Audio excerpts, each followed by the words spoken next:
dalam sebuah forum terbatas yang digelar secara tertutup di Pondok Pesantren Tebu Ireng, Jombang, Jawa Timur. Kiai Haji Ma'ruf Amin, mantan Rais MPBNU yang dikenal sebagai tokoh sepuh penuh kehati-hatian. Dalam narasi ini digambarkan memberikan pandangan menyejukkan terkait kisruh yang belakangan mencuat di tubuh pengurus besar Nahdlatul Ulama PBNU. Kiai Haji Ma'ruf Amin menyampaikan kisruh di PBNU ini yang diduga terjadi adanya pelanggaran berat harusnya dilakukan muktamar luar biasa untuk mengembalikan marwah organisasi dan memastikan roda Jamiah berjalan sesuai ADART, bukan atas keputusan sepihak seperti yang dilakukan oleh Rois Am tersebut melalui rapat syuriahnya. Assalamualaikum warahmatullahi wabarakatuh. Bismillahirrahmanirrahim. Pertama saya mohon maaf tidak bisa hadir langsung karena saya dilarang dokter untuk pergi jauh-jauh. Jadi saya mohon maaf pada para kiai, Kiai Anwar, Kiai Huda, Ali Agil Siraj, Sahilun Wahad, Kiai Abdul Hakim, kemudian juga Dr. Umar, Prof. Noah, dan juga yang lain-lain. Setelah saya mendengarkan penjelasan, saya melihat dari proses pemakzulan saja. Saya memang di situ ada syubhat, fihi syubhat. Arti syubhat itu ihtimalus sihha wa adamus sihha. Antara sah dan tidak sah itu menjadi persoalan. Ya, itu syubhatnya itu. Karena itu timbul terjadi kegaduhan di dalam mengomentari persoalan ini. Ya, ya karena memang menurut saya memang ada persoalan di proses di penetapan pemakzulan itu, baik dilihat dari aspek organisatoris maupun juga dari aspek etis.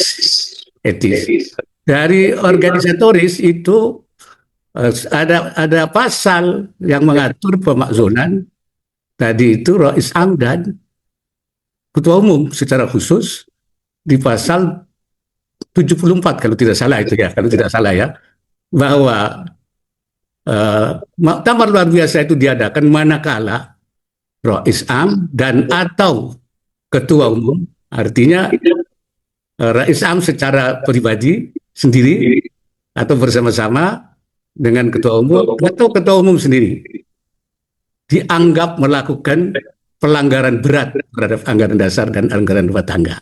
Jadi di situ artinya penyelesaian persoalan yang menyangkut Rois Am dan Ketua Umum, forum penyelesaiannya adalah muktamar luar biasa. Oleh karena itu ketika ada aturan-aturan di bawahnya yang bertentangan dengan aturan anggaran dasar yang merupakan keputusan muktamar, mestinya tidak bisa berlaku. Karena bertentangan dengan induknya. Ya, dita'arud dengan induknya.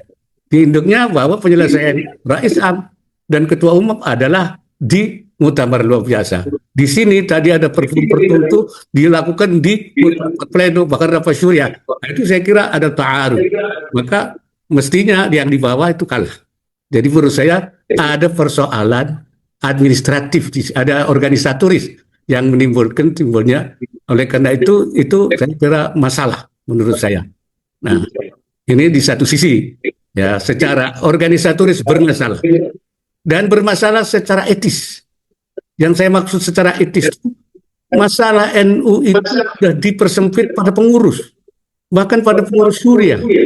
Ya, padahal masalah NU itu kalau hal-hal yang bersifat rutin, pelaksanaan program apa itu, saya kira itu memang pengurus. Tapi kalau sudah masalah yang menimbulkan akibat besar ke dalam maupun keluar, itu tidak bisa diselesaikan oleh sekedar pengurus. NU adalah lebih besar dari pengurus.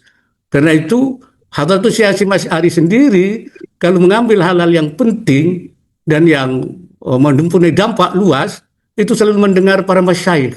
Beliau selalu mendengarkan misalnya pendapat dari Syekhana Khalil dulu, minta pendapat dulu. Ya, karena beliau dianggap, kata istilah Syekh Nawawi itu, Syekhun Basir. Ya, seorang guru yang waskito. Kalau menurut Imam Ibnu Athaillah itu man yunhiduka halu wa yadulluka 'ala Allahi maqalu. Dan juga masyayikh-masyayikh yang masih ada, terutama masyayikh dari Lirboyo, masyayikh dari Ploso, mestinya didengarkan dulu pendapat-pendapat itu. Dan itu saya kira tradisi NU. Tradisi NU itu begitu. Itu adalah khitah menurut saya. Khitah itu menurut saya adalah ma'alaihil muassisun min aqwalihim wa af'alihim wa harakatihim wa afkarihim wa takriratihim, yaitu ya itu saya kira itu khitah NU itu. Jadi tidak dipersempit. Kemudian dia mengambil langkah-langkah, akhirnya ketika terjadi dampak semua merasakan dampaknya itu. Nah, ini saya mungkin itu secara etis menurut saya bermasalah. Memang saya dimintai pendapat waktu itu sebelum ada keputusan itu. Saya mengatakan islah saja. Nah, islah tidak bisa. Kalau tidak bisa islah, ya muktamar saja menyelesaikan. Kalau ada pelanggaran berat, ya muktamar. Luar biasa. Kalau ada yang dianggap sesuai dengan anggaran dasar. Tapi pendapat saya itu tidak didengar. Karena mungkin saya bukan Syekhin Basir, atau mungkin pendapat saya itu mimma la tahwa anfusuhum. Ya. Jadi mereka memang tidak sesuai dengan apa yang mereka inginkan. Jadi ya, seperti itu. Oleh karena itu ya sekarang terjadi apa yang terjadi itu. Yang kita sayangkan, yang kita prihatinkan semuanya itu. Karena itu sesuai dengan keputusan di Ploso, sebaiknya kita kembali kepada islah saja. Kalau tidak islah, ya sesudah itu baru muktamar. Nah muktamar ini bisa, kalau muktamar ba'dal islah, nanti muktamar biasa itu. Artinya nggak ada masalah karena sudah islah. Tapi kalau tidak ada islah, ya muktamarnya luar biasa. Nanti kita selesaikan di situ. Kalau ketua umum melakukan pelanggaran berat, ya kita selesaikan. Ya, nanti memang pelanggaran berat, forumnya di muktamar luar biasa. Tapi kalau Rais Am dianggap juga melakukan pelanggaran berat, ya juga terhadap anggaran dasar. Ya, siapa yang melakukan pelanggaran berat sesuai dengan fungsi muktamar luar biasa, ya kita akan selesaikan di situ. Dan setelah itu tidak lagi masalah. Ya, artinya wa ba'da dzalik wassalam, selesai semuanya. Jangan sampai ini berlarut-larut. Kalau berlarut-larut, ini saya khawatir akan panjang masalah yang tidak selesai. Jadi itu pendapat saya. Saya kira itu saja. Assalamualaikum warahmatullahi wabarakatuh.